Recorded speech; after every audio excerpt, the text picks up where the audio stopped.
Mes chers frères et sœurs congolais, chers compatriotes, j'ai pris l'initiative de pouvoir faire cette vidéo pour essayer de mener ma petite campagne de vulgarisation.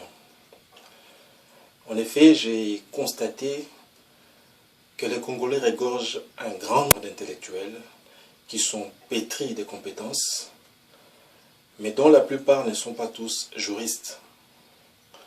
Et qu'en dépit du fait qu'ils ont une idée de l'état de la marche de la société congolaise, et qu'ils ont aussi une idée générale de la loi fondamentale, la Constitution de la République démocratique du Congo, notre pays. Néanmoins, beaucoup d'entre nous Congolais, qui nous intéressons de plus en plus à la politique du pays, n'avons pas la maîtrise des dispositions de la Constitution. C'est pourquoi j'ai pensé faire des vidéos à travers lesquelles je me donne l'exercice de pouvoir éventuellement citer les dispositions qui sont contenues dans la Constitution de la République démocratique du Congo, notre pays. Plus précisément, cette Constitution qui nous régit actuellement, pour essayer d'apporter la lumière. Je n'ai pas la prétention de me transformer en professeur de droit, mais par ma simple qualité de juriste, je me suis dit que je dois absolument donner ma petite contribution, cette contribution qui consiste en la vulgarisation de la loi fondamentale. Naturellement que je pourrais aussi voir quelques textes de loi pertinents de notre pays qui sont d'une importance telle que les gens les ignorent, et vous allez constater que beaucoup de gens sont en difficulté par manque de connaissance de ces différentes lois. La Constitution de la République démocratique du Congo est composée de plusieurs articles. Je suis sûr que vous connaissez cela. Je l'ai dit, je n'ai pas la prétention de vous apprendre des choses que vous connaissez déjà. Mais au moins, certaines personnes ont besoin de ces explications parce qu'elles n'ont peut-être pas le temps de pouvoir jeter un coup d'œil sur ce texte de la loi fondamentale. J'aurais bien voulu commencer par l'article 1er, mais je groupe cet article 1er à l'article 2 et à l'article 3, ainsi qu'à l'article 4, qui sont une sorte de présentation de notre pays, la République démocratique du Congo, parce que il est dit que notre pays se nomme République démocratique du Congo. C'est ça le nom du pays. Donc il ne faut pas confondre la République du Congo, qui est notre voisin, et la République démocratique du Congo, qui est notre pays. Le nom de la RDC, le nom de notre pays est composé de 3 éléments. République démocratique du Congo. Et dans les 4 dispositions que je venais d'invoquer, la première, la deuxième, la troisième et la quatrième, vous verrez notamment, on parle de la souveraineté de notre pays, de l'emblème, notre drapeau, de notre devise, le franc congolais, des armoiries, de l'hymne national, le debout congolais, de la monnaie, je l'ai dit, de la langue officielle de la République démocratique du Congo, à savoir le français, mais aussi des 4 langues nationales qui sont placées sur le même pied d'égalité. On parle de la répartition du pays en provinces, 25 provinces, plus la capitale Kinshasa, qui a les statuts de la province, ce qui fait 26 provinces, ainsi que des autres entités décentralisées, notamment les territoires, les communes, les chefferies. Bref, c'est ça les résumés des articles 1er, 2e, 3e et 4e. L'article 5, parce que j'aimerais commencer mes explications par cette disposition, parce que j'estime qu'elle est quand même assez importante. Le premier alinéa nous parle de la souveraineté nationale qui appartient au peuple. Cette disposition stipule que la souveraineté nationale appartient au peuple. Tout pouvoir émane donc du peuple qu'il exerce directement par voie de référendum ou d'élection et indirectement par ses représentants. Ce premier alinéa signifie tout simplement que dans notre pays, la RDC, ce ne sont pas des individus pris en particulier, ni un groupe d'individus qui sont, en termes simplistes, qui ont la souveraineté. La souveraineté de notre pays appartient au peuple. Et dites-vous que nous sommes tous dans cette population, nous formons cette population. Et c'est donc nous, les peuples congolais, qui avons la souveraineté. C'est nous qui portons ceux qui sont au pouvoir à ces responsabilités-là.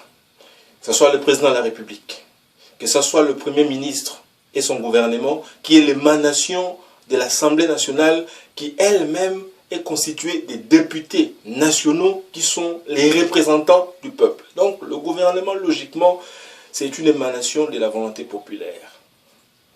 Et donc, le peuple est souverain. Ça, c'est ce que dit le premier alinéa de l'article 5. Le peuple congolais, la souveraineté nationale appartient au peuple congolais. C'est le peuple qui a le pouvoir de choisir qui il veut.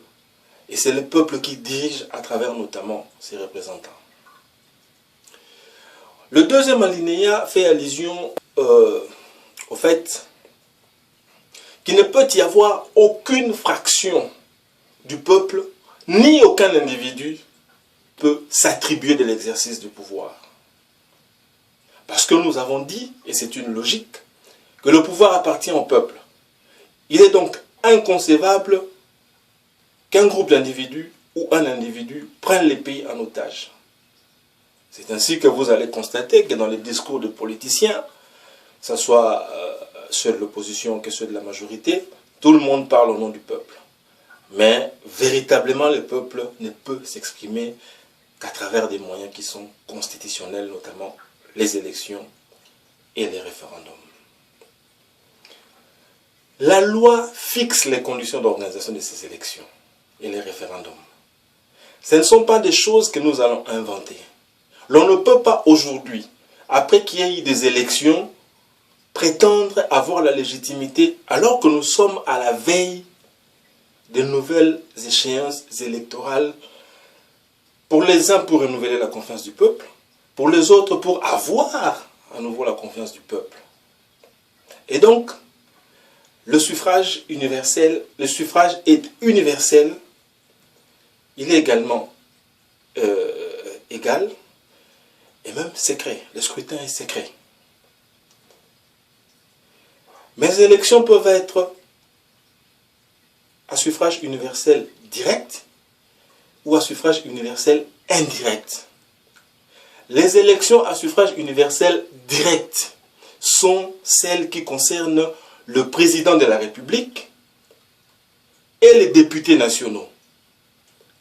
C'est-à-dire que le peuple lui-même se choisit le président qui va conduire à sa destinée, mais aussi se choisit un parlement où les membres de l'Assemblée nationale, les députés plus précisément, les représentants du peuple, qui sont directement désignés par le peuple et qui ont le pouvoir de contrôler justement, à travers le mandat que le peuple leur délègue, le pouvoir exécutif. Une chose importante est à retenir par rapport au dernier alinéa. La Constitution de la République démocratique du Congo garantit le droit d'être électeurs et d'être éligibles dans les conditions déterminées par la loi. Ainsi, tous les Congolais de sexe opposé, femmes, hommes, âgés de 18 ans révolus, jouissent de ses droits civils et politiques. Cela suppose que le Congolais qui a atteint l'âge de la majorité, 18 ans révolus, est revêtu de son droit civil et politique. Il peut donc être électeur, il peut aussi être éligible. Il est éligible parce qu'il est majeur. Cela veut dire que logiquement, le débat qui bat son plein sur le fait qu'il faut enrôler les nouveaux majeurs, c'est un débat qui n'a pas son sens parce que ce dernier alinéa de l'article 5 résout ce problème, oblige ceux qui ont la charge ou la gestion de l'État à pouvoir concrétiser ces droits constitutionnels qui consistent à ce que les jeunes, jadis majeurs, mais qui ont atteint l'âge de la majorité, 18 ans révolus, puissent avoir le droit de voter, mais non seulement de voter, puissent avoir le droit d'être éligibles. Et cela a pour conséquence, naturellement, qu'il faudrait procéder logiquement au renouvellement du fichier électoral. Parce que chaque mois, chaque année, les nouveaux majeurs acquièrent leur droit au vote. Voilà, mes chers compatriotes, mes chers frères et sœurs congolais. Pour aujourd'hui, j'aimerais m'arrêter à ce point-là. L'article 5, qui vient nous démontrer que le peuple est souverain, que c'est le peuple qui s'est choisi ses dirigeants, que c'est le peuple qui est le seul à mener la politique du pays, que c'est le peuple seul qui décide véritablement de la destinée de notre pays, la République démocratique du Congo. Je souhaiterais vivement, si vous avez des remarques à faire, si vous avez des questions à poser sur n'importe quelle question qui concerne la Constitution ou une disposition, je suis disposé à y répondre. Pour aujourd'hui, je m'arrête là. Prochainement, je reviens avec les deux suivantes dispositions, notamment l'article 6 et l'article 7. Et au fur et à mesure, on va évoluer.